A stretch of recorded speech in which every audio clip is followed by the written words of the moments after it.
Hello and welcome to Game Objective. My name is Brad Glasgow, and this video is part 2 of my reporting on the Nolan Bushnell GDC controversy. I will first add a little new information to the story which I've learned since posting my previous video, and then I'm going to talk about the media coverage that we've seen thus far, where, fair warning, I will wander more into adding a little commentary rather than just straight up news reporting. First, for those of you new to the controversy, let's give you a brief summary. The GDC rescinded its Pioneer Award from Nolan Bushnell, the co-founder of Atari, after activists, including game developers, took to Twitter to complain of what they allege was sexual harassment at Atari in the 1970s. I published a video last week questioning these allegations, quoting multiple women who worked at Atari who have come forward to defend Bushnell and argue that he did nothing wrong.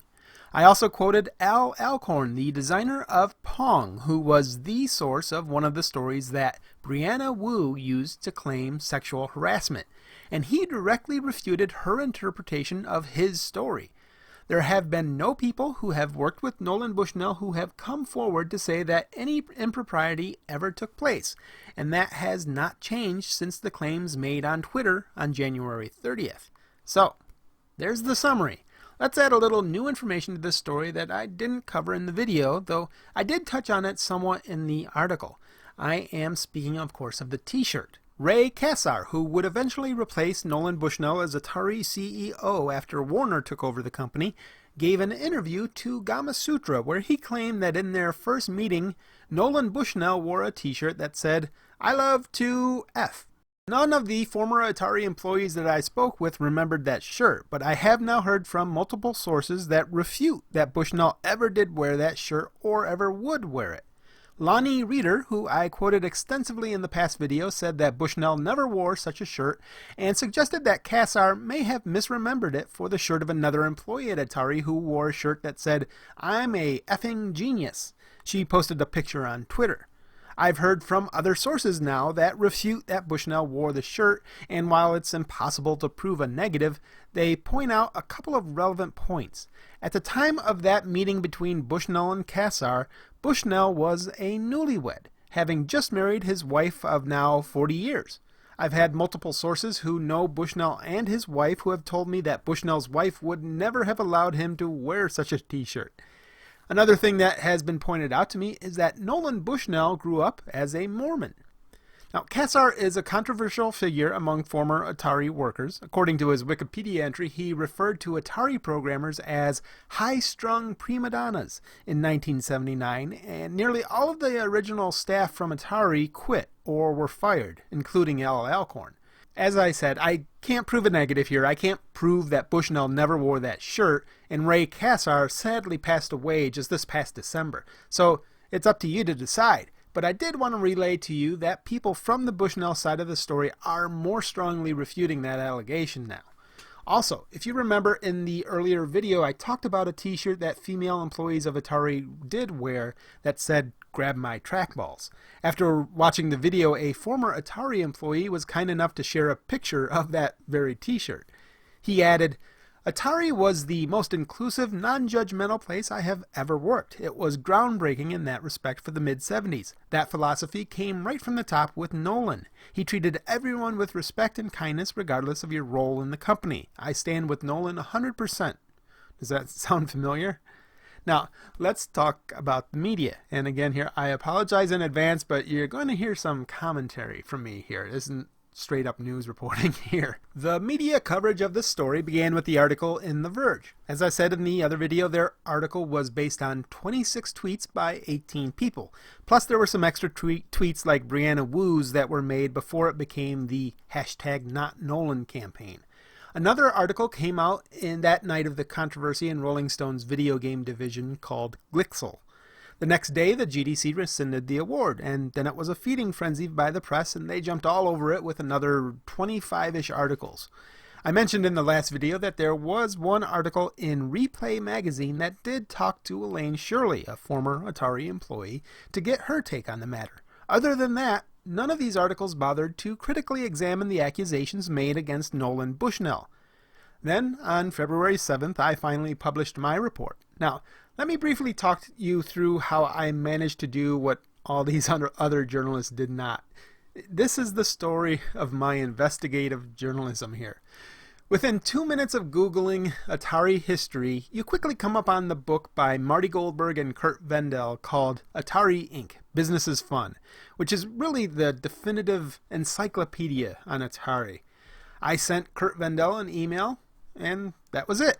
I had access to numerous former Atari employees. That was all it took. Then it was just a matter of talking to the former employees about their experiences with Nolan Bushnell and finding Al Alcorn because his story was the source of one of the accusations. In other words, I'm not exactly Woodward and Bernstein here. This wasn't a difficult story to tell. The only reason it didn't appear until February 7th, a week after the story broke, is because I waited a few days to try to get the story published in a major outlet. Unfortunately, none of the outlets were interested. I sent the pitch out to probably, I believe, around 8 publications. I heard back from 2 of them. One of them said, quote, "It doesn't fit our current coverage interests/needs." But that site wasn't really a gaming-centric publisher, so that wasn't a big surprise there. The other response I got was from a gaming-focused site. I sent them the pitch, summarized the story, told them that I had Al Alcorn directly refuting Brianna Wu's interpretation of his story. This is what they sent back. Quote, "Thank you for your pitch. This is a delicate subject, obviously, and difficult area to cover in general. While I understand your position, without firm evidence from either side, this isn't something I'd be comfortable reporting on." Without firm evidence from either side.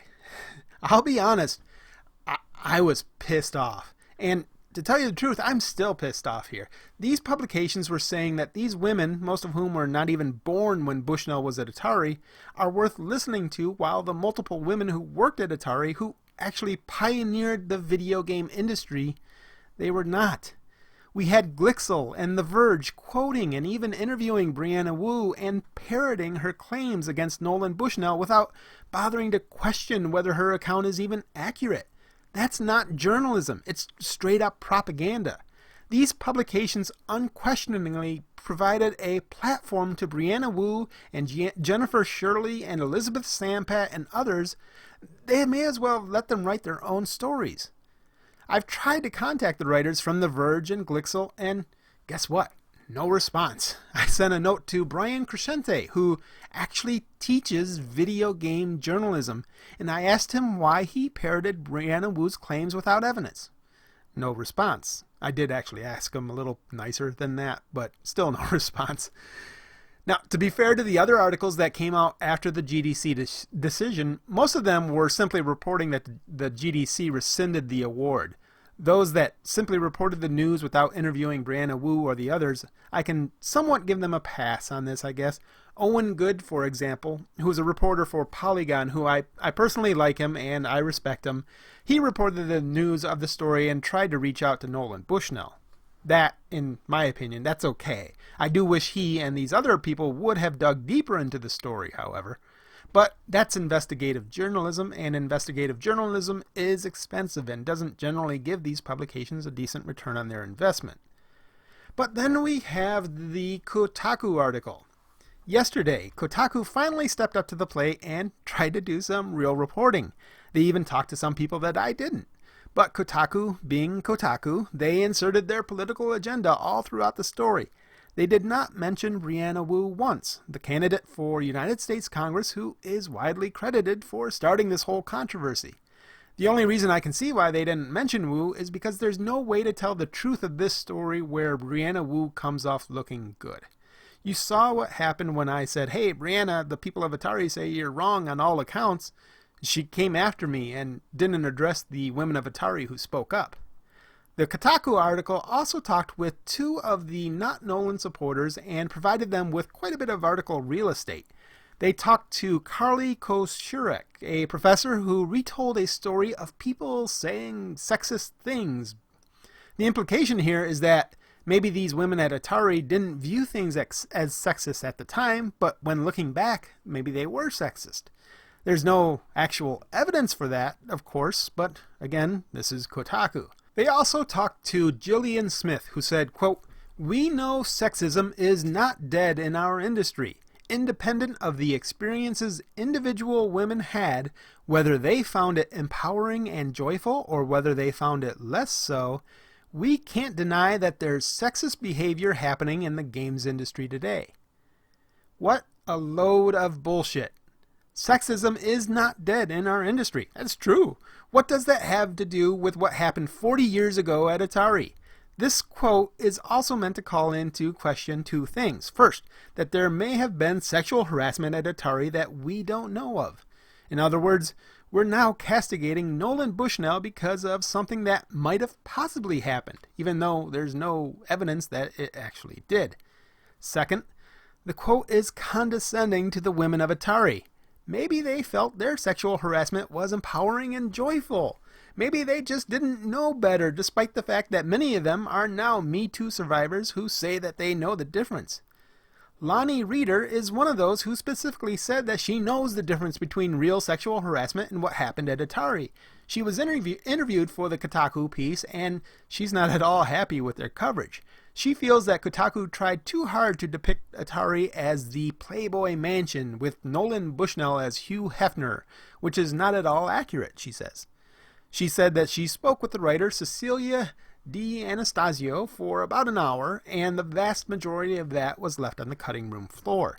Lonnie Reeder said that she tried to emphasize the more business side of Atari, but that was not included. She also talked about how times are different now and how that may have affected the coverage. During the interview, she asked D'Anastasio how she would feel if someone at her office asked her out on a date. D'Anastasio said she would consider that harassment. One of the common questions I'm receiving while covering this story is, how did this all happen?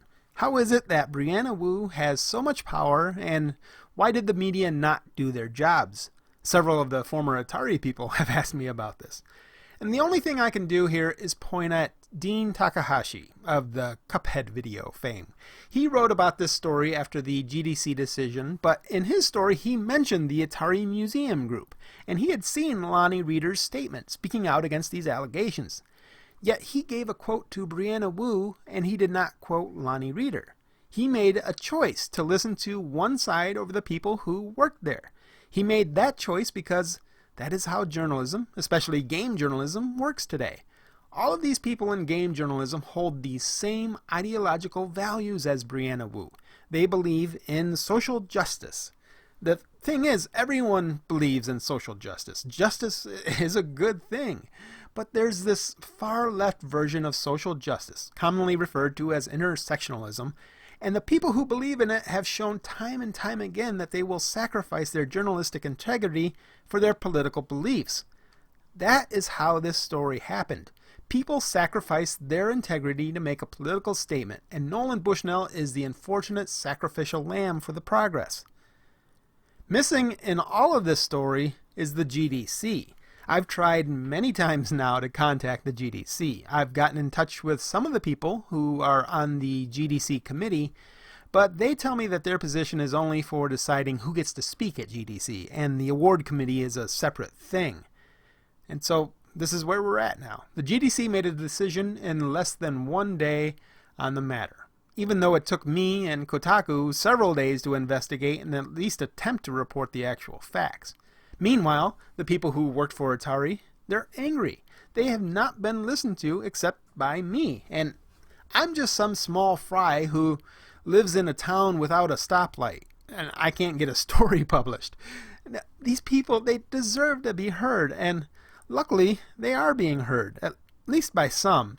As is the case with other stories I've reported on in the past, I'm hearing from several developers, including some very, very big name developers that are horrified by this controversy. Unfortunately, as is the case with the other stories, it's too much of a risk and too much trouble for them to speak out publicly. And so here we are. We have a game journalism industry where every reporter is an ideological clone, unwilling to do simple reporting in order to promote their politics. Also, the Medium piece has done fairly well, with about 26,000 views in less than a week, so I'm pretty happy with that. Finally, I concluded the last report with an email from Brianna Wu, and I'll do the same here. After I published the video and the article, Brianna Wu sent me this email. Quote, My team tells me you didn't include any of this comment in your piece. And by this comment here, she's referring to that email where she said that I'm not a journalist. Quote, "Fantastic ethics there. At the very least, you should amend the piece to remark about what I said when you reached out to me for comment, or let the viewers know you got comments and chose not to use them." Of course, I did include her full email in both the video and the story. I know a lot of you will remember that because I got a lot of comments about it. So I sent her a response with screenshots of the video and the article that showed her email as well as links. I told her, quote, "It might be wise to re-examine the capabilities of your team," and concluded, "Whatever you think of me, I am fair, and I will continue to be so." I have not received a response.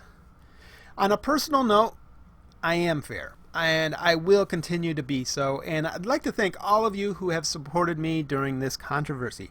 I have people who have supported me on Patreon and through PayPal, and I am beyond grateful. I always say that I hate asking people for support because I shouldn't have to. You shouldn't have to financially support your favorite journalist. But as you can see with this report, it doesn't appear that the industry is too keen on publishing my work. So again, thank you to all of you who have supported me, whether financial or not, with a retweet or a comment or whatever. Thank you for your support. Also, a huge thank you to the former employees of Atari. They didn't have to come out and put their necks on the line to defend Bushnell, but they did. I think that speaks volumes. Not to mention, the work that they did changed my life. They turned me into a gamer. I was, probably 6 or 7 years old when I brought an Atari 2600 home and played Defender for probably 2-3 straight hours until my mom made me turn off the TV. So thank you all for your work that you did. Now, I looked at a thread on Resetera. Is it Resetera or Resetera? Either way. Anyway, they have a thread on there, and you could see the difference in tone from before I published the article and after. It was like night and day. Minds are being changed, and hopefully, eventually, we'll break through this current era of agenda-driven journalism and cover games in the industry the way that they should be covered. Seek truth and report it. For Game Objective, I'm Brad Glasgow. Thanks for watching.